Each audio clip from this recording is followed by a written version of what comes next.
राधे राधे भक्तों, हर हर महादेव। भक्तों, मैं माधुरी एस्ट्रोलॉजर आप सभी के साथ श्रीमद् भागवत महापुराण के प्रथम खंड का हम सभी साथ में मिलकर के श्रवण कर रहे हैं। आज हम सभी प्रथम खंड के चौथे अध्याय का श्रवण करेंगे। उसके पूर्व हम सभी श्रीमद् भागवत महापुराण जी के श्री चरणों में कोटि कोटि नमन करेंगे।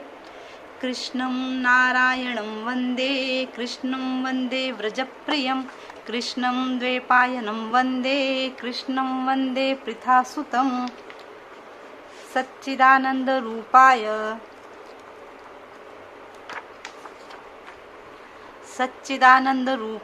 विश्वोत्पत्त्यादिहेवते तापत्र विनाशाय श्रीकृष्णाय वयं नुमः। कृष्णं नारायणं वन्दे, कृष्णं वन्दे व्रजप्रियं, कृष्णं द्वैपायनं वन्दे, कृष्णं वन्दे पृथासुतं। सच्चिदानन्दरूपाय विश्वोत्पत्त्यादिहेतवे तापत्र विनाशाय श्रीकृष्णाय वयं नुमः। यं प्रव्रजन्तमनुपेतपेतकृत्यं द्वैपायनो विरह कातर आजुहाव, पुत्रेति तन्मयतया तर्वो अभिनन्दस्तु सर्वभूतहृदयं मुनिमानतो अशिं। नैमिषे सूतमानीशं विवाद्यं महामतिं, कथामित्रसास्वादकुशलः शौनको ब्रवीत। अब हम सभी एक बार प्रभु श्री हरि के चरणों में प्रणाम करेंगे। बोलिए भागवत महापुराण की जय, व्यास जी भगवान की जय, सुखदेव जी महाराज की जय। मानसिक रूप से माता सरस्वती के श्री चरणों में प्रणाम करेंगे। फिर हम सभी नर नारायण भगवान जी को प्रणाम करेंगे। गणेश भगवान जी को, प्रथम पूज्य भगवान जी को भी प्रणाम करेंगे। अब हम श्रीमद् भागवत महापुराण के चतुर्थ अध्याय का श्रवण करेंगे। चतुर्थो अध्याय गोकर्णोपाख्यान। चतुर्थ अध्याय में गोकर्ण जी की कथा है। जी हाँ, हमारे शास्त्रों में ऐसा बताया गया है, यदि हम पितृपक्ष के समय गोकर्णोपाख्यान का श्रवण करते हैं या फिर खुद से ही रीड करते हैं तो हमारे पितरों को मोक्ष की प्राप्ति होती है। तो चलिए हम स्टार्ट करते हैं पाठ करना। सूत जी कहते हैं, मुनीश्वर, उस समय अपने भक्तों के चित्त में अलौकिक भक्ति का प्रादुर्भाव हुआ देख भक्त वत्सल श्री भगवान अपना धाम छोड़कर वहां पधारे। उनके गले में वनमाला शोभा पा रही थी। श्री अंग सजल जलधर के समान श्याम वर्ण था। उस पर मनोहर पीताम्बर शोभित था। कटी प्रदेश करधनी की लड़ियों सुसज्जित था। सिर पर मुकुट की लटक और कानों में कुंडल की झलक देखते ही बनती थी। वे त्रिभंग ललित भाव से खड़े हुए चित्त को चुराए लेते थे। वक्ष स्थल पर कौस्तुभमणि दमक रही थी। सारा श्री अंग श्री हरिचंदन से चर्चित था। उस रूप की शोभा क्या कहें, उसने तो मानो करोड़ों कामदेवों की रूप माधुरी छीन ली थी। वे परमानंद चित्त मूर्ति, मधुरादि मधुर मुरलीधर ऐसी अनुपम छवि से अपने भक्तों के निर्मल चित्तों में आविर्भूत हुए। भगवान के नित्य लोक निवासी लीला परिकर उद्धवादि वहां गुप्त रूप से उस कथा को सुनने के लिए आए हुए थे। प्रभु के प्रकट होते ही चारों ओर जय हो जय हो, भक्तवत्सल भगवान की जय हो, राधा रमण भगवान की जय हो, श्री राधा रानी की जय, लक्ष्मी नारायण विष्णु भगवान की जय, भागवत महापुराण की जय की ध्वनि होने लगी। उस समय भक्ति रस का अद्भुत प्रवाह चला। बार बार अबीर, गुलाल और पुष्पों की वर्षा तथा शंख ध्वनि होने लगी। उस सभा में जो लोग बैठे थे उन्हें अपने देह, गेह और आत्मा की भी सुधि न रही। उनकी ऐसी तन्मयता देखकर नारद जी कहने लगे, मुनीश्वर गण, आज सप्ताह श्रवण की मैंने अब बड़ी ही अलौकिक महिमा देखी। यहाँ तो जो बड़े मूर्ख, दुष्ट और पशु पक्षी भी हैं, वे सब भी अत्यंत निष्पाप हो गए हैं।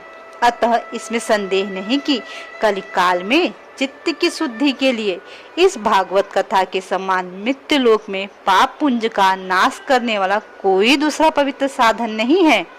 मुनिवर, आप लोग बड़े कृपालु हैं। आपने संसार के कल्याण का विचार करके यह बिल्कुल निराला ही मार्ग निकाला है।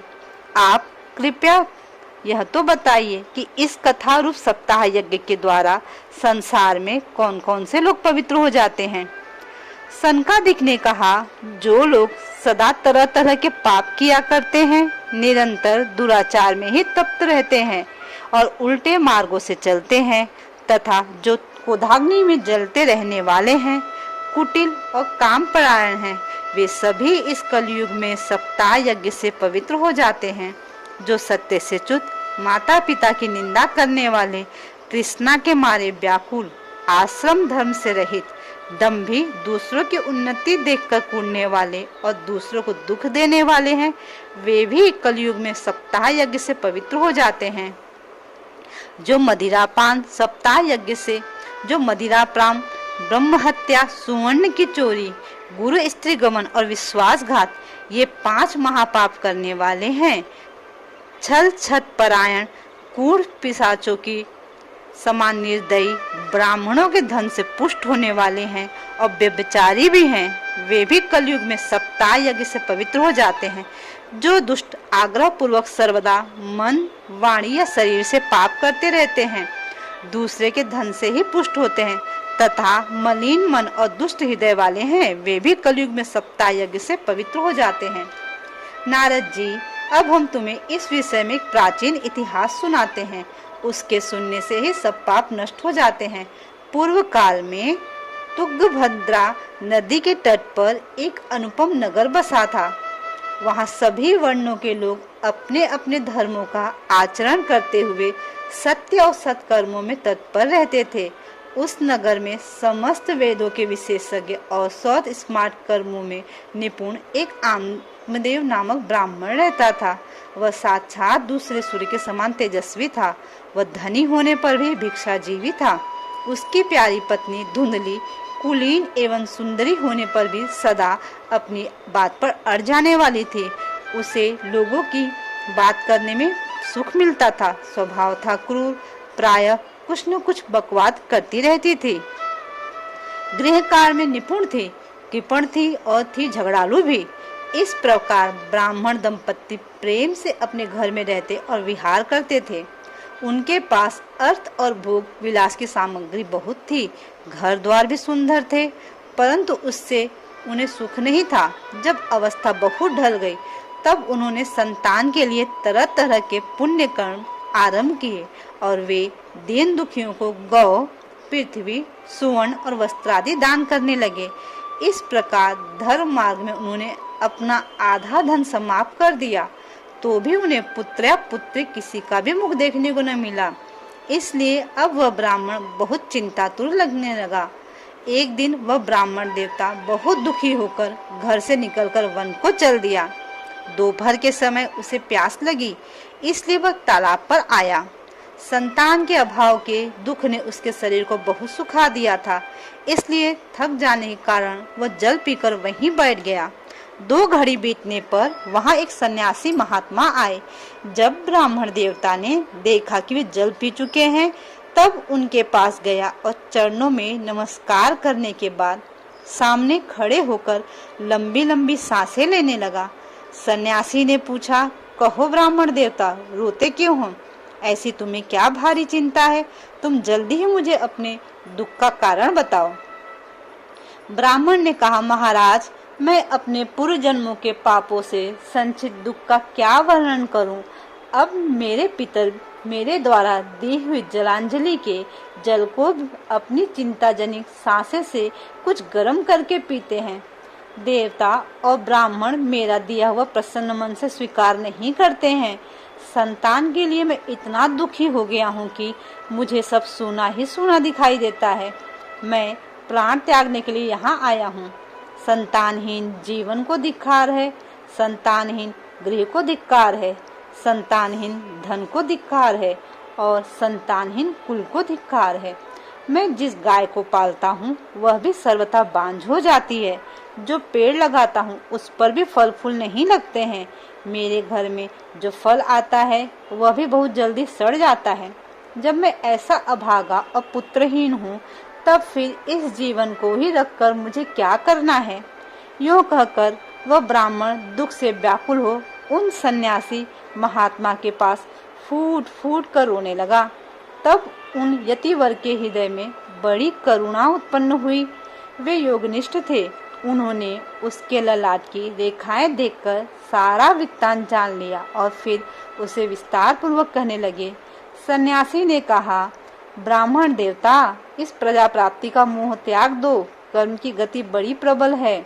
विवेक का आश्रय लेकर संसार की वासना छोड़ दो।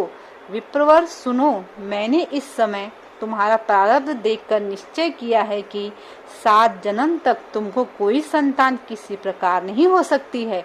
पूर्व काल में राजा सगर एवं अंग को संतान के कारण दुख भोगना पड़ा था। ब्राह्मण, अब तुम कुटुंब की आशा छोड़ दो। संन्यास में ही सब प्रकार का सुख है। ब्राह्मण ने कहा, महात्मा जी, विवेक से मेरा क्या होगा? मुझे तो बलपूर्वक पुत्र दीजिए, नहीं तो मैं आपके समक्ष ही शोक मूर्छित होकर अपने प्राण त्यागता हूँ। जिसमें पुत्र स्त्री आदि का सुख नहीं है, ऐसा संन्यास तो सर्वथा नीरस ही है। लोक में सरस तो पुत्र पौत्रादि से भरा पूरा गृहस्थ आश्रम ही है। ब्राह्मण का ऐसा आग्रह देखकर उन तपोधन ने कहा, विधाता के लेख को मिटाने का हठ करने से राजा चित्रकेतु को बड़ा कष्ट उठाना पड़ा था। इसलिए देव जिसके उद्योग को कुचल देता है, उस पुरुष के समान तुम्हें भी पुत्र से सुख नहीं मिलेगा। तुमने तो बड़ा हठ पकड़ रखा है और अर्थी के समान तुम मेरे सामने उपस्थित हो। ऐसी दशा में मैं तुमसे क्या कहूँ? जब महात्मा जी ने देखा कि यह किसी प्रकार अपना आग्रह नहीं छोड़ता है, तब उन्होंने उसे एक फल देकर कहा, इसे तुम अपनी पत्नी को खिला देना, इससे उसके एक पुत्र होगा।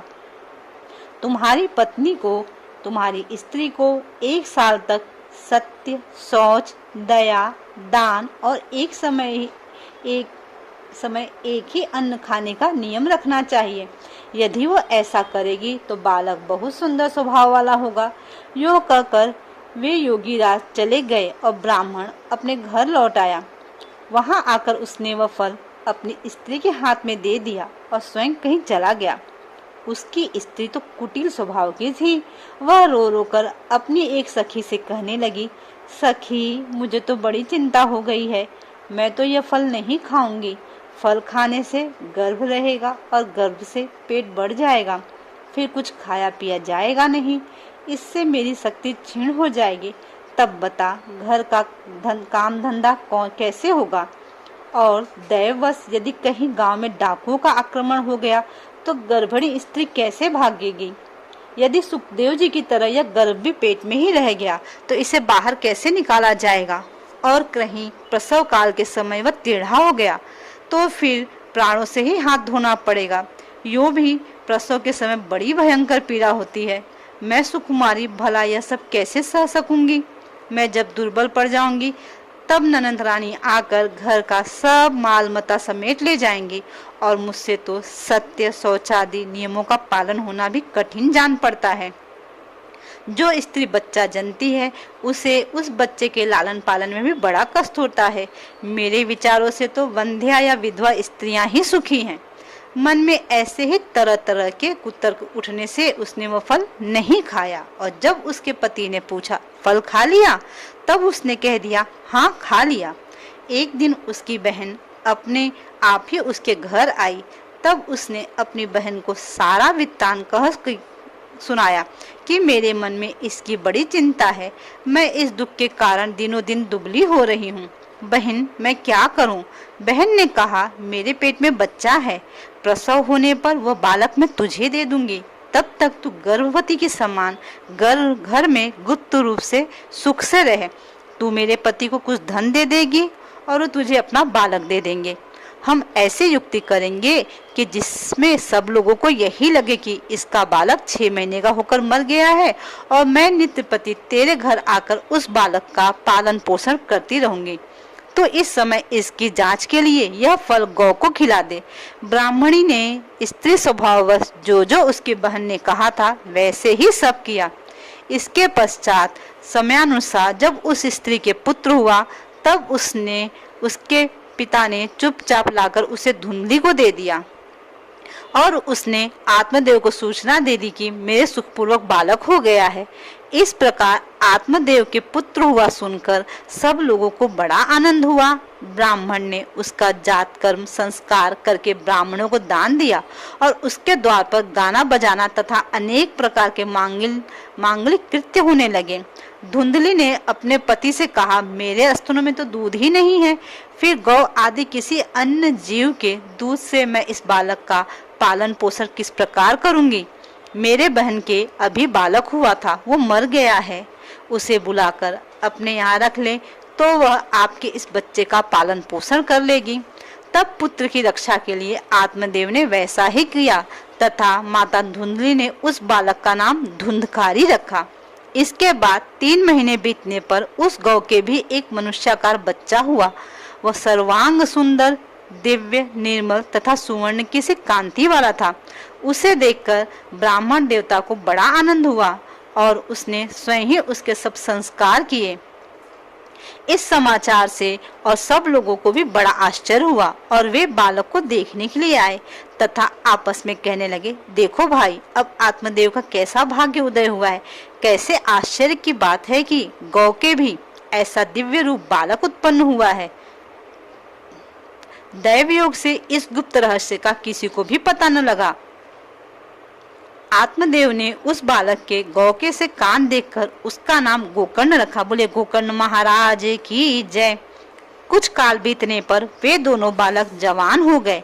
उनमें गोकर्ण तो बड़ा पंडित और ज्ञानी हुआ, किंतु धुंधकारी बड़ा ही दुष्ट निकला।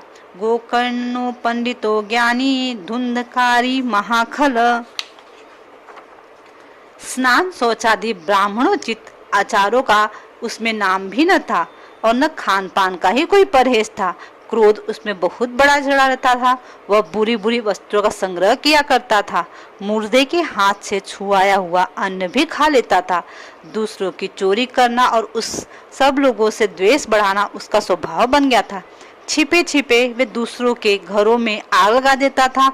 दूसरों के बालकों को खिलाने के लिए गोद में लेटा उन्हें चट कुएं में डाल देता। हिंसा का तो उसे व्यसन हो गया था। हर समय वह अस्त्र शस्त्र धारण किए रहता था और बेचारे अंधे और दीन दुखियों को व्यर्थ तंग करता था। चांडालों से उसका विशेष प्रेम था। बस हाथ में फंदा लिए कुत्तों की टोली के साथ शिकार की टोह में घूमता रहता। वैश्याओं के जाल में फंसकर उसने अपने पिता की सारी संपत्ति नष्ट कर दी। एक दिन माता पिता को मार पीट कर घर के सब बर्तन भांडे उठा ले गया। इस प्रकार जब सारी संपत्ति स्वाहा हो गई तब उसका कृपण पिता फूट फूट कर रोने लगा। बोला, इससे तो इसकी माँ का बाझ रहना ही अच्छा था। कुपुत्र तो बड़ा ही दुखदायी होता है। अब मैं कहाँ रहूं, कहाँ जाऊं? मेरे इस संकट को कौन काटेगा? हाय, मेरे ऊपर तो बड़ी विपदा आ पड़ी है। इस दुख के कारण अवश्य ही मुझे एक दिन प्राण छोड़ने पड़ेंगे। उसी समय परम ज्ञानी गोकर्ण जी वहां आए और उन्होंने पिता को वैराग्य का उपदेश करते हुए बहुत समझाया। वे बोले, पिताजी, यह संसार असार है, यह अत्यंत दुख रूप और मोह में डालने वाला है। पुत्र किसका, धन किसका, स्नेहवान पुरुष रात दिन दीपक के समान जलता रहता है। सुख न तो इंद्र को है न चक्रवर्ती राजा को ही सुख है। सुख है तो केवल विरक्त एकांत जीवी मुनि को। यह मेरा पुत्र है, इस अज्ञान को छोड़ दीजिए। मोह से नरक की प्राप्ति होती है।